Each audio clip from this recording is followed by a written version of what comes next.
All right, now to help make sense of what is happening at this moment in the Syrian civil war, we're being joined by Mr. Hanno Klink, who's a former Deputy Assistant Secretary of Defense for East Asia, is joining us live from San Juan in Puerto Rico. Mr. Klink, thank you very much indeed, sir, for taking time out and speaking to us here on WION. And let me in fact start off by asking you this. You know, this rebel group that has stunned everyone with the capture of Aleppo and also with the headway that it is making, Hayat Tahrir al-Sham, is backed by Turkey, which happens to be a member of the NATO military alliance. Now, Bashar al-Assad is backed by the Russians and the Iranians. How do the Americans in fact look at what is happening at this moment in Syria? Is this now also becoming, like Ukraine, another proxy war? Well, thank you very much for having me today. The situation in Syria is very complicated and complex, and candidly, it's been like that since 2011.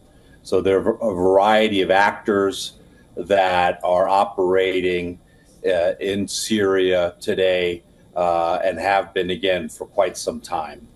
HTS, as it's known, is a terrorist organization that is sanctioned by the United States and the United Nations.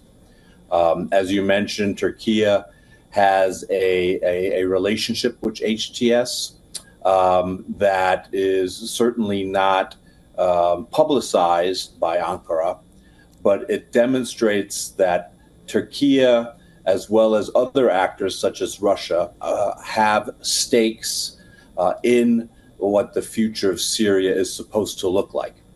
So Syria has been, unfortunately, in crisis and in a civil war for over a decade now. And I think both local as well as outside the area actors are trying to take advantage of opportunities that may arise. And I think what you've seen with HTS taking Aleppo is basically a result in part of this changing situation in the Middle East with respect to Hezbollah being put on its heels by the Israelis, Iran kind of being put back in the box, as well as Russia focusing more and more on the Ukrainian theater. Now, Syria is such a crucial part of this axis, so-called axis of resistance. What is being reported? The reason as to why the HTS, the Hayat Tahrir al-Sham rebels, were able to stage and take cities such as Aleppo is because perhaps Bashar al-Assad's forces and also the Russians were taken by surprise. Do you think at this moment Russia is way too tied up in the Ukrainian war theater to pay enough attention to what is happening in Syria?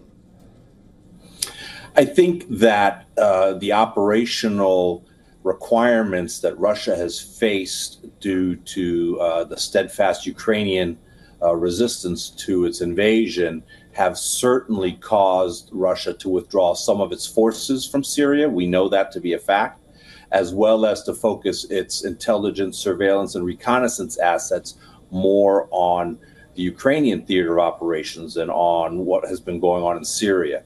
So Syria itself really does not have any organic ISR capabilities. They rely on Russia and also on Iran.